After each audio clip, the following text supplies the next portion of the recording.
batindi batu bakende kopebisa babuka yango na niveau ya Sud Kivu depuis qu'elle est citée na dossier oyo abandaki ko sponsoriser ba ADF na lu soit degré ya mutema mabe ya batu oyo babandaki ko faire voir na mokili na monde na RDC kenon bango babandaki kolinga peuple congolais. Mais lukuta Madame Sylvia Fernandez accompagnée na ambassade ya Hollande na RDC basolo lina mokosa mboka bapesiko ya arrestation ya Hippolyte Kanambe Kazemberi yango boyoki bana beki kaya asimbi mutu otozo senga na ba congolais babatela Kabila ko protéger Kabila ezali neti ozali ko protéger Covid-19 donc coronavirus na place au combattre yango mais yo ozali ko protéger yango. Mais comment beaucoup protéger mutu oyo abomi plus de 11 millions de Congolais? Alors bande ko na biso nyonso ba Congolais ba nyonso bazuli baku ya kolanda biso na nzela ya chaîne na bino Vision Plus Télévision. Bonjour, bonsoir. Ezali ko dépendre na ngonga oyo bozuli baku ya kolanda biso ba joyeux Noël na bino ba bonne fête na bino wana nazomona Yaya Anne-Marie Nzuzi na monve donc na kati ndako déjà héros yo bozali pena prêtre ya kolanda biso bozali vraiment ebele mon vieux Roger les combattants mon vieux Chikito Mushashino. Alors lelo torobeta ma solo ebele concernant actualité politique ya maye ezali kolekana na mboka na biso. Lelo toko développer ba sujet mibale na ordre du jour. Place nini toko développer les bino yango. Alors ndenge zali wana toko betela bino masolo ya banani oyo bayaki na niveau ya mboka na biso RDC. Madame Sylvia Fernandez oyo azali moko ya ba présidente ya CPI bayaki kokutana na mokozi mboka accompagné na ambassadeur ya Hollande na niveau ya RDC bakendaki kuna kosolola concernant installation ya tribunal pénal international oyo bako posé déjà au mois de janvier na niveau ya Kinshasa, niveau ya Est, niveau ya Lubumbashi pour na kotrake ba criminel nyonso oyo ba posa ba crime na niveau ya RDC.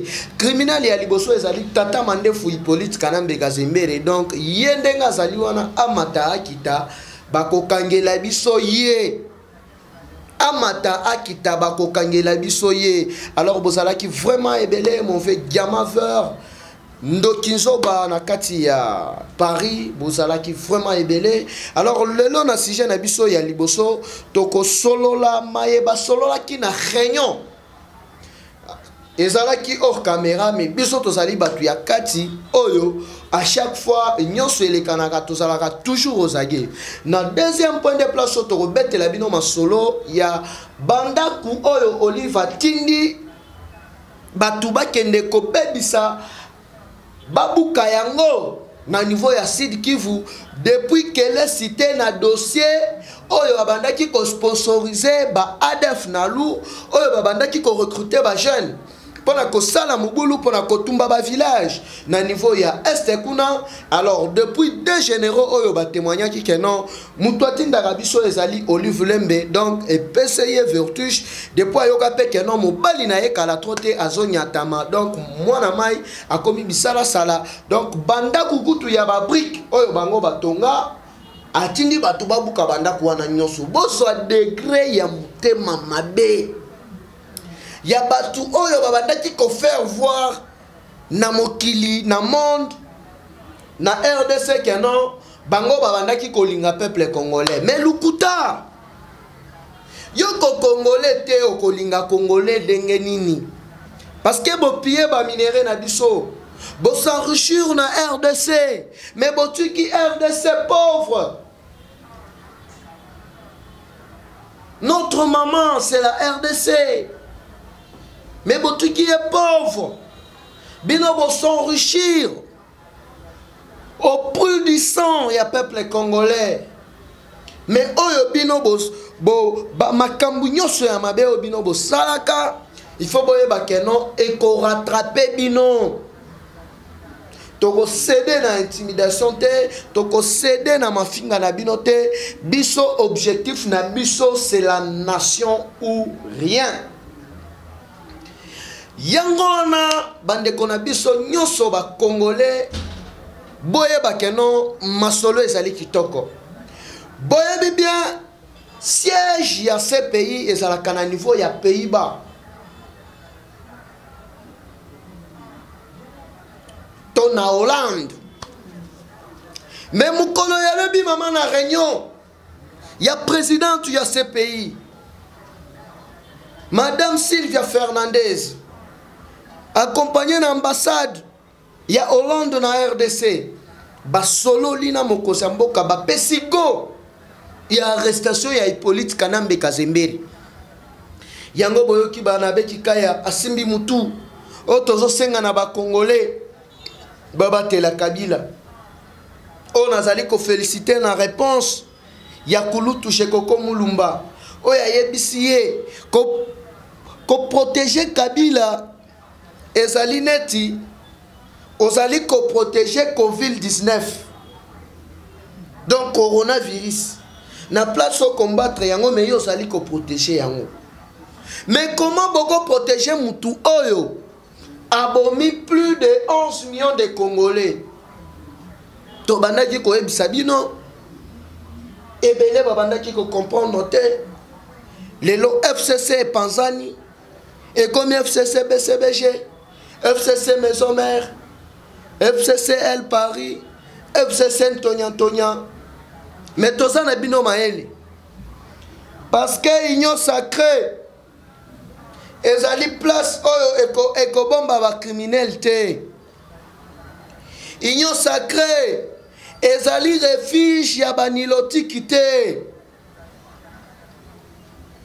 Boyibi de mbongo bozonga na mboka na bino bokende kufanda kuna. Awa yo nilotiki le ozo ya okota na union sacrée. Yeba ke non okokangama na ndenga oboma congolais na ndenga opia ba minere na biso na ndenga o créer confusion o créer division lelo na liko mona na liko yoka Jean-Marie Kasamba akolela ote fachi Kabila sande konayo ya wapi ya mama nini mais to bandaki kote ya bino tongo midi pourquoi Batu babandaki ko comprendre te babandaki ko finga biso. Biso musala oyo toko sala yango na amour na bolingo ya mboka na biso Congo. Parce que mboka oyo toali na yango yo kaka. Congo yende mama na biso. Alors toko linga lisusu mboka nini? Yango wana chaque fois toko sala kaka éveil patriotique pour na ko éveiller bandeko na biso ba congolais oyo balaki manipuler oyo balaki corrompi na banilotiki ya ba rwandais pour na ko ina na biso pour na ko boma na biso alors lelo tozwi libaku tozwi chance ya kozala na président oyo ali 100% congolais. Tala confusion ndenge côté Liban. Bakomi koboma na bango. Bakomi koswa na bango. Mais biso koto tozana bango lisu likolo ya lisu. Parce que batu wana banilotiki bala mayele mabe. Bali batu moko bakosala semblant on dirait bazali koyokana te. Mais na kati bazo beta masolo. Donc tozana bango vigilance. Tozana bango maele. Na butu ya lelo na couvre-feu ya lelo l'air ba mampinga na biso bali kosala ronde bali kosala patrouille bakangi lisusu 200 fou 200 maboma oyo bazalaki doté na matériel ya espionnage.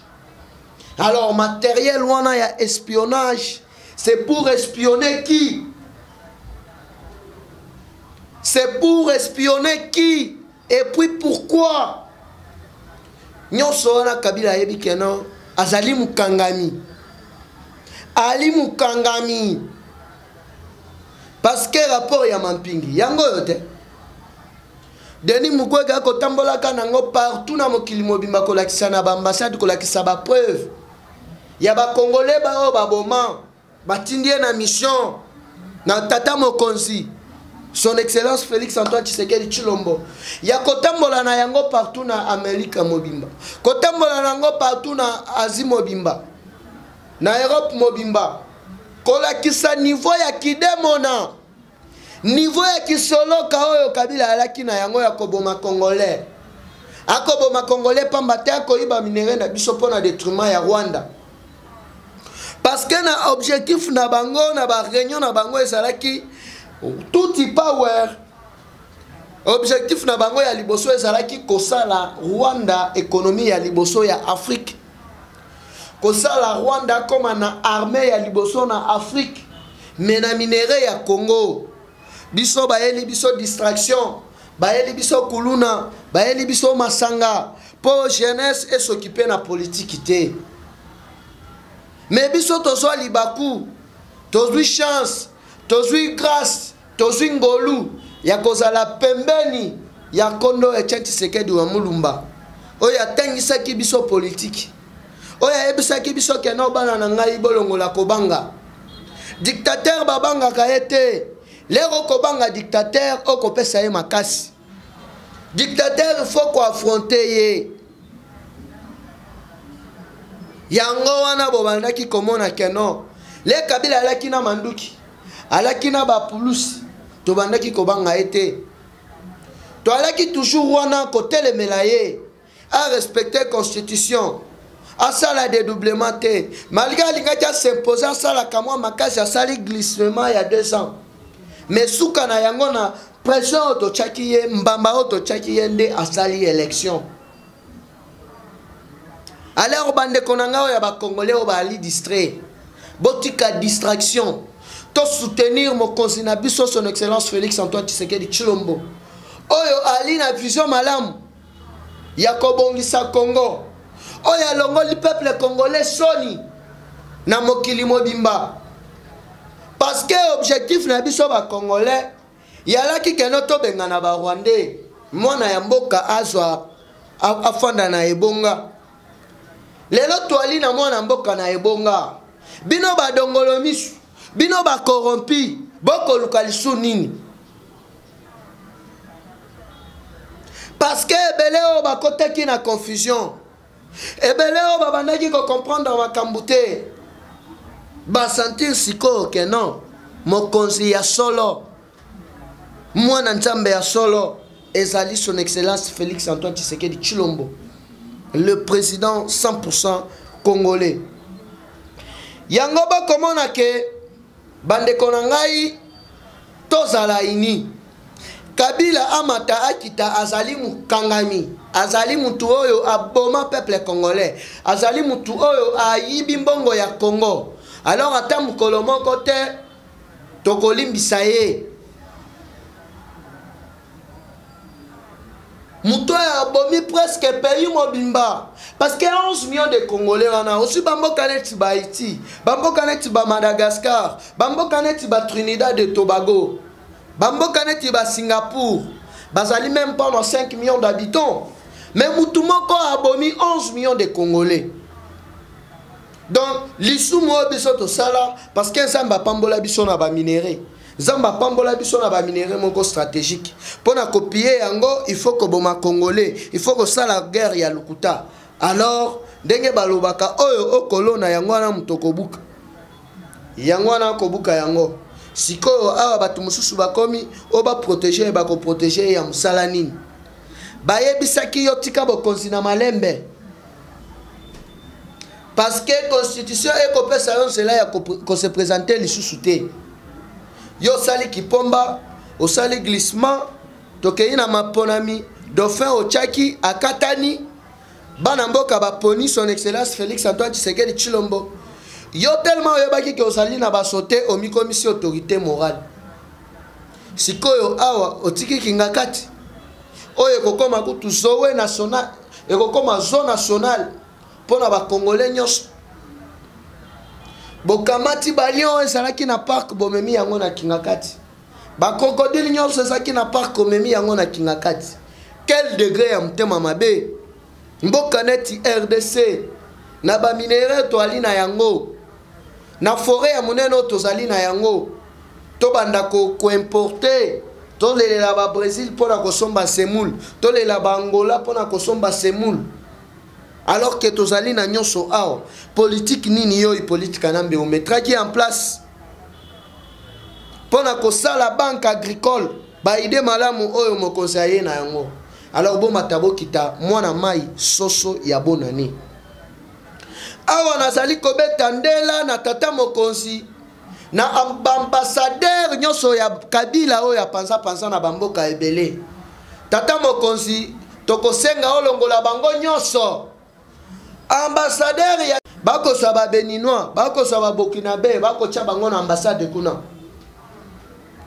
ba ambassadeur ya Zambie Kimuyibi ba Rwanda kaka batu batondi kuna ambassade salite eloko ya malonga te bazali ebele bakabiliste oyo atia ba ambassadeur bazali koede diaspora te diaspora kokende asomba aluka visa okomona kaka ba complication mais bakokamata bapaya bakokotisa bango na kati ya ambassade nyonso wana parce que idéologie na bango bakabiliste bazalaki bongo yango tokosenga tata mokonzi ba ambassadeur nyonso Kabila atia partout dans le monde longolela biso bango